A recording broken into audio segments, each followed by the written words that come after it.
ஊட்டுவாங்க, இல்லை ஊட்டுறதெல்லாம் நம்ம பார்த்துருக்குறோம். வீடு எப்போ எந்த தெருவில் போனாலும் 4 அம்மாக்கள் வெளியே நின்றுக்கிட்டு ஊட்டிகிட்டு இருப்பாங்க. அந்த காட்சியை பார்த்து தான் நம்மலாம் வளர்ந்தோம். இப்போ எந்த அம்மாவாவது ரோட்டில் நின்று வாசலில் நின்று ஊட்டுறதை நம்ம பார்த்துருக்குறோமா?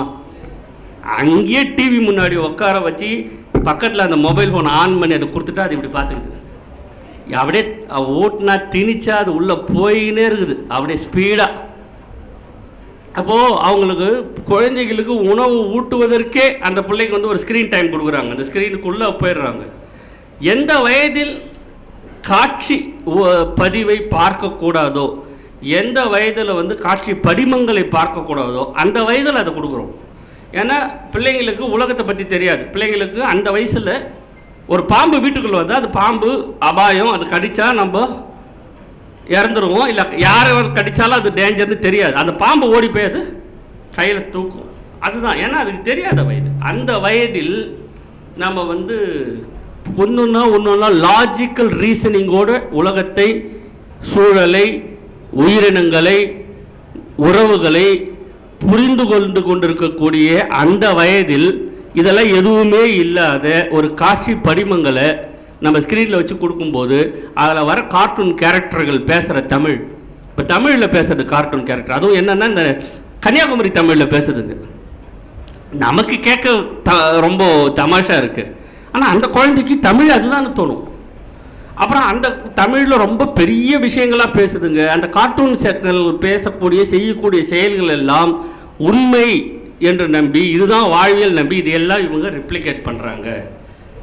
அது எவ்வளோ பெரிய அந்த மனதில், அந்த மூளையில் அந்த குழந்தைக்கு ஒரு ஏன்னா பள்ளிக்கூடம் போனோன்னே எல்லாத்தையும் அழிச்சிட்டு புதுசாக எழுத வேண்டியது இருக்குது. நீங்கள் 2 வயசு 3 வயசில் இப்படிலாம் படித்து நீங்கள் சுலபமாக ஊட்டிடுறாங்க. ஆனால் 3 வயசில் பள்ளிக்கூடம் போனவொடனே அங்கே ஆஇலேருந்து தொடர்ந்து ஃப்ரெஷ்ஷாக ஆரம்பிக்க வேண்டியது இருக்குது. அப்போ அந்த மூளை அதெல்லாம் இல்லை, ஏற்றுக்கலை. ஏன் அந்த கார்ட்டூன் கேரக்டர், அந்த கேரக்டர் ஏன் சொல்லலை, நம்ம உயரமா, நம்ம குதிக்கலாம். சக்திமானை பார்த்து ஒரு பையன் குதிச்சு செத்து போயிட்டான். ஏன்னா சக்திமான் காப்பாற்றுவார் அப்படின்னு சொல்லிட்டு மேலேருந்து குதிச்சு வட இந்தியாவில் ஒரு பையன் செத்துட்டான். அப்போ அதெல்லாம் உண்மைன்னு நம்பக்கூடிய ஒரு விஷயத்தில் அது எல்லாத்தையும் அழிச்சிட்டு எழுதக்கூடுமா? அப்போ எவ்வளோ பெரிய மன அழுத்தம் அந்த குழந்தைக்கு இருக்கும். அதை நம்ம உணர்வது இல்லை, அதை தூக்கி நம்ம கொடுத்துட்றோம். இப்படி கொண்டு போய் நாம் கொடுத்து இப்படி நம்ம பழக்கம் படுத்திட்டு நாம் வாழ்நாள் முழுக்க அல்லது அடுத்த ஒரு 10 வருஷத்துக்கு அந்த பிள்ளையோடைய படிப்பு இல்லை, கவனம் இல்லை. அந்த பையன் நல்லா படிக்கிறான், என் பிள்ளை படிக்க மாட்டேறான், என் பையன் இந்த வயசுலலாம் பேசு குழந்தைங்க, இந்த வயசுலாம் நான் நல்லா பேசினேன், 5 வயசாச்சு என் பிள்ளை பேசவே இல்லை. இப்படியெல்லாம் இப்படியெல்லாம் கவலைகளை உருவாக்கி ப்ரொடியூஸ் பண்ணிக்கிறோம். நம்ம கவலைகளை நாமளே உற்பத்தி செய்து கொள்கிறோம். அதனால் அந்த மாதிரியான பெண்கள், குழந்தைகளை வளர்க்கக்கூடிய பெண்களுக்கான உரை இது. அடுத்தது அடிக்ஷன். இன்றைக்கி மருத்துவர்கள்கிட்ட போய் பார்த்தோம்னா, எந்த டாக்டர்கிட்ட பார்த்தாலும், முக்கியமாக சைக்கியாட்ரிஸ்ட்டை பார்த்தாலும் அவர்கள் சொல்வது என்னென்னா, எனக்கு வர கேஸில் 10ல் 6லேருந்து 7 கேஸ் இந்த சோஷியல் மீடியாவால் பிரச்சனைகளை உருவாக்கிட்டு வர கேஸ் தான். நான் சொல்கிற மாதிரி மன அழுத்தம்லாம் வேறு. மன அழுத்தம் தாண்டி வெளி அழுத்தம் ஒன்று இருக்குது. அந்த சோஷியல் மீடியாவில் வரக்கூடிய, பழகக்கூடிய, நமக்கு லைக் போடக்கூடிய, நமக்கு கமெண்ட் சொல்லக்கூடியவர்கள்லாம் உண்மையான உறவுகள் என்று நம்ம மனசில் நம்பி, அவர்கள்லாம் உண்மையான நண்பர்கள்னு நம்பி, இன்பாக்ஸில் நமக்கு ஹலோ இன்றைக்கி உங்கள் புடவை நல்லா இருந்தது, ஹலோ இன்றைக்கி உங்கள் சிரிப்பு ரொம்ப அழகாக இருந்ததுலாம் சொல்கிறதையெல்லாம் நம்ம உண்மையாக நம்பி, இதன் மூலமாக உள்ளே போய் சின்ன வயசு பசங்க, சின்ன வயசு பெண்கள், சின்ன வயசு பையங்க இதில் போய் சிக்கி, அதனால் வரக்கூடிய குடும்ப பிரச்சனைகள், அதனால் வரக்கூடிய மனநல பிரச்சனைகள், இதுக்கு வயது வித்தியாசம் இல்லாமல், நான் ஏதோ சின்னதாக ஒரு ஸ்கூல் படிக்கிற, காலேஜ் படிக்கிற பசங்க மட்டும்தான் இதை செய்கிறாங்கன்னு சொல்லலை. இதுக்கு வயது வித்தியாசம் இல்லாமல் இந்த வலைகளில் போய் சிக்கிக்கொள்கிறார்கள். அதனால் வரக்கூடிய விஷயங்கள் எல்லாம் தான் பல்வேறு நோய்களாகவும் மன உளைச்சல்களாகவும் மாறி இந்த சோஷியல் மீடியா பல குடும்பங்களை மொத்தமாக சீர்குலைத்து கொண்டிருக்கக்கூடிய அந்த அபாயமும் இருக்கிறது. அந்த அபாயம் எங்கேருந்து ஆரம்பித்ததுன்னா, நாம் அதை கையாளக்கூடிய முறைகளிலிருந்து தான் ஆரம்பித்தது. எப்பொழுதுமே அது அங்கே தான் இருந்தது. அந்த அந்த தீமைகளுடன் சேர்ந்த நன்மைகள் தான் அந்த ஃபேஸ்புக்லேயோ ட்விட்டர்லேயோ வாட் எவர் த திங் இருந்தது. ஆனால் நாம தான் போய் அதை போய் கிளிக் பைட்டில் மாட்டிக்கிட்டோம் அப்படின்றத நாம் எடுத்து சொல்ல வேண்டிய ஒரு இடமும் இருக்கிறது. நெகட்டிவ் கமெண்ட் ரொம்ப ஃபேஸ்புக்கில் நம்ம ஏதாவது ஒன்று எழுதுகிறோம் அப்படின்னா அதுக்கு யாராவது நெகட்டிவாக ஒருத்தன் கமெண்ட் போட்டான்னா தூக்கம் கெட்டு போய் அலையிறது, வெறி பிடிச்சி போய் அலையிறது, திருப்பி அவனை போய் நம்ம கடிச்சு வைக்கிறது, இல்லை ஒரு 10 பேரை கூப்பிட்டு அவனை கடிக்க சொல்கிறது. நமக்கு உண்மையிலேயே அந்த கமெண்ட் போடாமல் இருந்திருந்தால் நம்ம அன்றைக்கி எவ்வளோ வேலையை ப்ரொடக்டிவாக பார்த்துருக்கலாம். அல்லது நம்மளுடைய வாழ்நாள் ஒரு நாளாவது மிஞ்சிருக்கும். ஆனால் நாமளாக போய் ஒரு கமெண்ட்டை போட்டு நாமளாக போய் அதில் போய் சிக்கிதே. சின்ன பசங்க பண்ணலாம். கமல் ரஜினிலாம் ஏன் காலமா, இப்போ அஜித் விஜய், இப்போ அது கூட இல்லை, அடுத்தது வந்துருச்சு, சிவகார்த்திகேயன்லாம் வந்துருச்சு. அவனுக்கு கலெக்ஷன் எவ்வளோன்றதுல இவனுக்கு போடுற சண்டை இருக்குது இல்லை, மொதல் நாள் எவ்வளோ கலெக்ஷன், மொத்தமாக படம் எவ்வளோ கலெக்ஷன் அப்படின்னு. அதுக்கப்புறம் 4 நாள் கழிச்சு 4 மாதம் கழிச்சு வர யூடியூப்பில் பார்த்தியா, நான் சொன்னதா அன்றைக்கி சரியாக போச்சு பார்த்தியா, இந்த சண்டைகள் இருக்குல்ல, இதெல்லாம் கூட ஒரு உபத்திரவம் இல்லாத சண்டை அந்த வயசில் பண்ணுறது. ஆனால் நல்லா வளர்ந்தவர்கள், சமூகத்தின் பல்வேறு பொறுப்புகளில் இருப்பவர்கள், எழுத்தாளர்கள், அவங்க போட்டுக்கிற சண்டை இருக்குது தெரியுமா, இந்த ஃபேஸ்புக்கில் கமெண்ட்லேயும் லைக்லேயும் அவர்கள் போட்டுக்கொள்ளக்கூடிய சண்டைகள் இருக்குது இல்லையா, அதெல்லாம் ஒரு அந்த மிக மிக மிக ஒரு இழிவின் உச்சம்னு சொன்னால் அந்த இடம்தான். ஸோ அது ஒரு மிக முக்கியமான நெகட்டிவிட்டி. அந்த நெகட்டிவிட்டிக்குள்ளே போய் சிக்கி சுழன்று கொண்டு இருக்கக்கூடிய ஒருவரால் எப்படி பாசிட்டிவான ஒரு விஷயத்தை பேச முடியும், எழுத முடியும்னு எனக்கு புரியல. அது எல்லாருமே எழுதக்கூடியவர்கள் அல்லது வாசிக்கக்கூடிய எல்லாருமே இந்த ஒரு விஷயத்தில் எச்சரிக்கையாகணும். 2 சைபர் புல்லிங்னு ஒன்று வந்திருக்கு. உங்கள் பிள்ளைகளை நீங்கள் இதை வீடியோ ரெக்கார்ட் ஆகுது, அதனால் யாராவது பார்க்க வாய்ப்பு இருக்கிறது மற்றவங்க கூட. உங்கள் பிள்ளைகளை நீங்கள் இன்னொன்று கவனிக்கணும். பசங்களை சைபர் புல்லிங் பண்ணுறாங்க. ஏன்னா அந்த பசங்க சோஷியல் மீடியாவில் ஃபோட்டோஸை போட்டாலோ, சோஷியல் மீடியாவில் ஒரு கமெண்ட் போட்டாலோ, அவன் அவனை உடனே மற்றவங்கெல்லாம் சேர்ந்து குரூப்பாக சேர்ந்து அவனை கிண்டல் பண்ணுறது. அவங்கள யாருன்னு அடையாளம் தெரியாது, வெவ்வேறு ஆளுக்கெல்லாம் இருக்கலாம். ஆனால் தொடர்ந்து அவன் எங்கே போனாலும் எதை போனாலும் இவனுக்கு போய் கமெண்ட் போட்டு சின்ன வயசில், நான் சொல்கிறது வயது முதிர்ந்தவர்களாலேயே இதை சமாளிக்க முடியல. சின்ன வயசு பிள்ளைங்க, 16-17 வயசு பிள்ளைங்க இதை எப்படி சமாளிப்பாங்க? அவர்கள் இந்த சைபர் புல்லிங்கில் மாட்டிக்கிட்டு, அதுவும் நம்ம தமிழ்நாட்டில், முக்கியமாக தென் தமிழ்நாட்டில் இந்த சைபர் புல்லிங் என்பது சாதிய அடையாளத்துடன் நடக்குது. அதனால் இந்த பசங்க இப்போ வெகு அண்மையில் கூட ஒரு செய்தி பார்த்தோம். ஒரு புல்லட் வாங்கி ஓட்டுறான்னு சொல்லி கையை வெட்டிக்கிறானுங்க.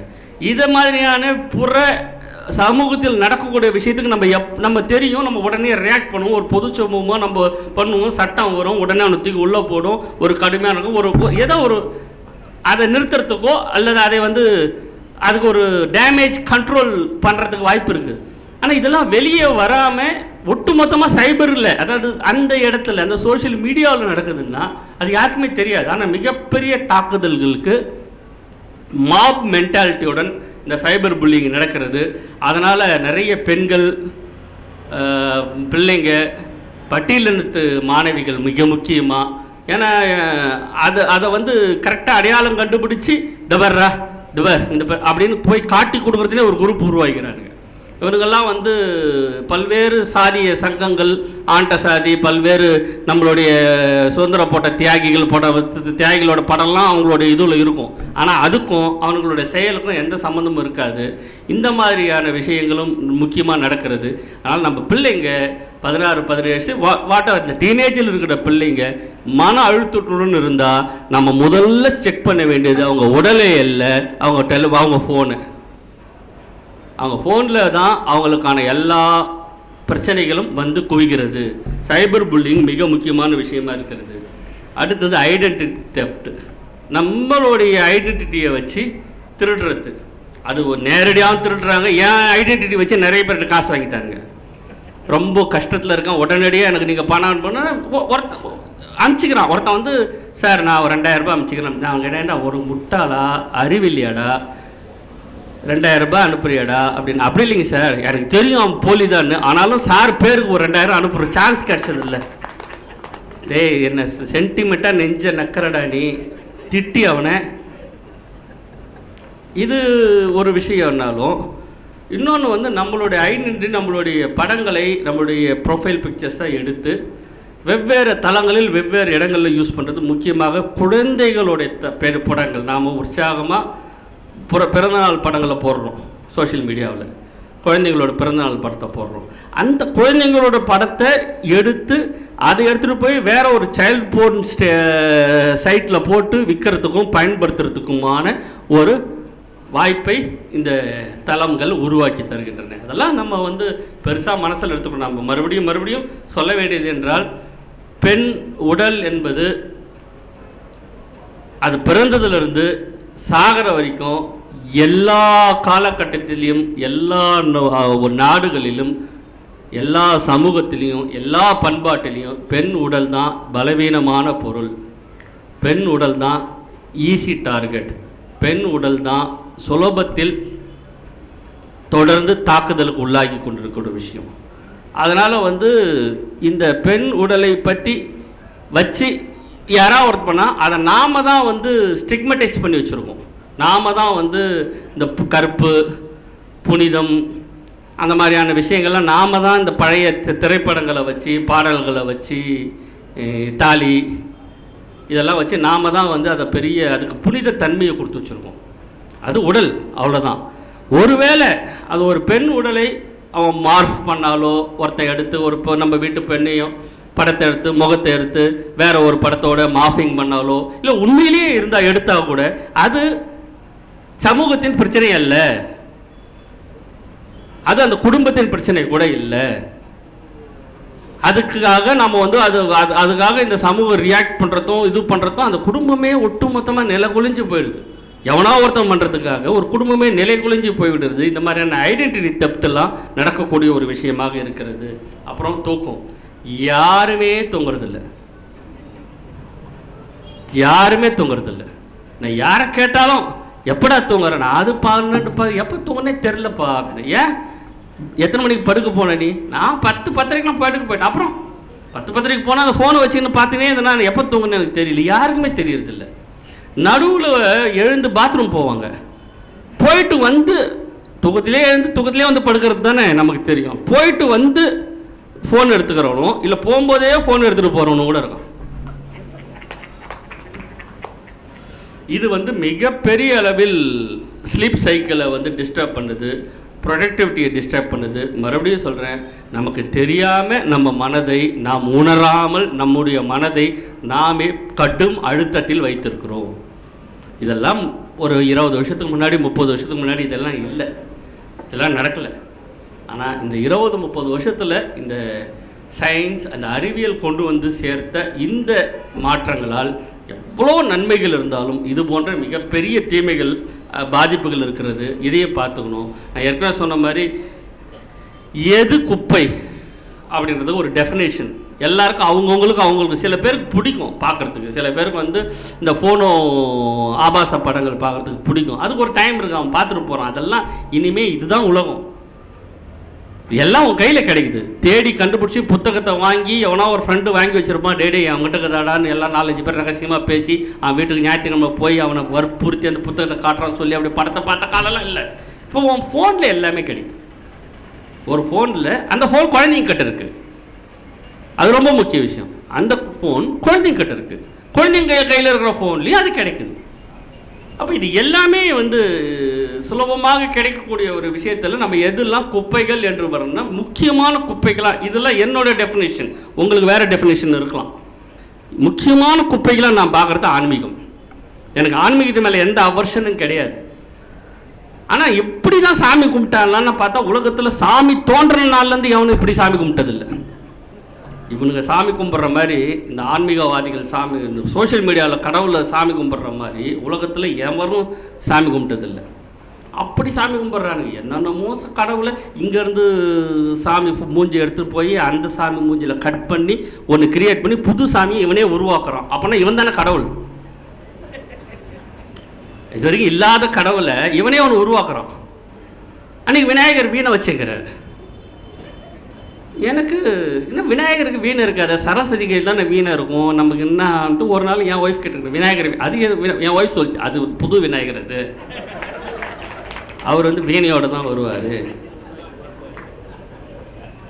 அப்படின்னு. அப்போது இது போன்ற ஆன்மீகங்களுக்கு வந்து கொடுக்கக்கூடியது தான் அதிகமான குப்பைகள். அது வந்து உபத்திரவமாக அதை நம்புறவனுக்கு நம்ம நாராயணன், அது ஓகே ஃபைன். ஆனால் உபத்திரவமான குப்பைமா, உதவியான குப்பையா, அது என்ன உபத்திரவமா அப்படின்னா அதை டிஃபைன் பண்ண முடியாது. கும்பமேளான்னு ஒன்று நடக்குது. கும்பமேளான்னு ஒன்று நடக்குது. ஒரு அவங்க சொல்கிற கணக்கெல்லாம் நம்மளால் யாராலையும் நம்ப முடியாத கணக்குகள் சொல்லிட்டு இருக்காங்க. ஆனாலும் பல கோடி பேர் மக்கள் வந்து அது மேலே நம்பிக்கை இருந்து போய் அதில் குளிக்கிறாங்க. இப்போ நிறைய பேருக்கு குளிக்க போகிறவங்க எல்லாருமே வந்து 40-45 நாள் நடக்குது. குளிக்க போகிறவங்க நினைக்கிறவங்களுக்கு ரயிலில் வந்து போகிறதுக்கு இடம் கிடைக்கல. அதனால் வந்து ரயிலை உடைக்கிறோம். நம்ம வந்து கும்பமேளாவை நடத்துறதுக்கு 5000 கோடியோ 10,000 கோடியோ கொடுத்து நடத்திட்டு இருக்காங்களோ ஒழிய இதில் வரக்கூடிய மக்கள் வரணுமேன்னு அவங்க யோசிக்கலை. எப்படியாவும் வந்துடும் அந்த ஜனங்க அப்படின்னு விட்டுட்டாங்க. அந்த மக்கள் வந்து ரயிலில் இடம் கிடைக்காம ரயில்வே ஸ்டேஷனில் நெரிசலில் செத்து ரயிலில் இதுவெல்லாம் எடுத்து உடச்சி இந்த இவ்வளவு பாடுபட்டு வந்து அங்கே குளிக்கும்போது அந்த குளிக்கிற அந்த தண்ணீரை பார்த்தா நம்ம வந்து மனிதனாக ஒரு வாழறதுக்கு தகுதியா அப்படின்னு யோசிக்கிற அளவுக்கு இருக்கக்கூடிய விஷயம். ஆனால் சோஷியல் மீடியா ஒரு ரிலீஃப் கொடுத்துருச்சு இருக்கு. நேற்று தான் நீ நேராக கும்பமேளாவுக்கு வர வேணாம், உன் ஃபோட்டோ அமிச்சின்னா நாங்கள் அதை பிரிண்ட் போட்டு எடுத்துகிட்டு போய் கும்பமேளா இதுவில் டிப் பண்ணி குளிப்பாட்டி உங்களுக்கு அந்த வீடியோ அனுப்புவோம், 500 ரூபாய் அமிச்சா போதும் அப்படின்னு நேற்று ஒருத்தன் ஸ்டார்ட் பண்ணி அவனுக்கு பல 1000 கலெக்ட் பண்ணிட்டான் அவன். இது வந்து இன்னொரு அதை நகைச்சுவையாக தான் பார்க்குறோம். ஆனால் எவ்வளோ நம்பிக்கையோடு அவன் எத்தனை பேர் அமுச்சிக்கிறான், நம்ம எப்படியாவது புண்ணியம் வந்து சேரட்டும் அப்படின்னு. ஒருத்தன் ஃபோனை நினச்சி குளிச்சுட்டு ஃபோன் எடுத்துன்னு வந்து ஃபோனை நினச்சி குளிப்பாட்டணும். ஏன்னா அதெல்லாம் அது வழியாக நிறைய பாவங்களை பண்ணிட்டான்னா அதில் உள்ள பாவங்க தான் போட்டமே பாவம். ஒரு தண்ணியில் குளிச்சுட்டா அவன் வாழ்நாளில் செய்த பாவமெல்லாம் போய்விடும் என்ற ஒரு நம்பிக்கை இருக்கக்கூடிய சமூகம். அந்த சமூகம் வேற, நாம் வேறன்றதை நாம் புரிஞ்சுக்கணும். ஆந்திராவிலேருந்து கர்நாடகாவிலேருந்து கூட போகிறாங்க ஜனங்க கும்பமேளாவுக்கு. வட இந்தியாவிலேருந்து போகாதவன் பாவின்ற லெவலில் அதை வந்து கொண்டு வந்துட்டாங்க. அதுவும் அரசியல் தலைவராக இருந்தால், அதுவும் எம்எல்ஏ எம்பியாக இருந்தால், அதுவும் பிஜேபியில் இருந்தால் கட்டாயம் கும்பமேளாவில் குளிக்கிற ஃபோட்டோ எடுத்து வச்சுக்கிறது அவன் எதிர்காலத்துக்கு நல்லது, சீட்டு வாங்குறதுக்கு. இப்போ அந்த மாதிரியான ஒரு இடத்துக்கு கொண்டு போய் நிறுத்திட்டாலும் தமிழ் சமூகம் எந்த சலனமும் இல்லாமல் அழகாக உட்காந்து பிக் பாஸ் பார்த்துன்னு இருக்கோம். எதை பற்றி நம்ம கவலைப்படல. ஏன்னா நமக்கு வானூர் மேலே போகிறதுக்கு, நமக்கு மோட்சத்துக்கு போகிறதுக்கு நமக்கு ஏற்கனவே டெஃபினேஷனை கொடுத்துட்டான் தலைவன்.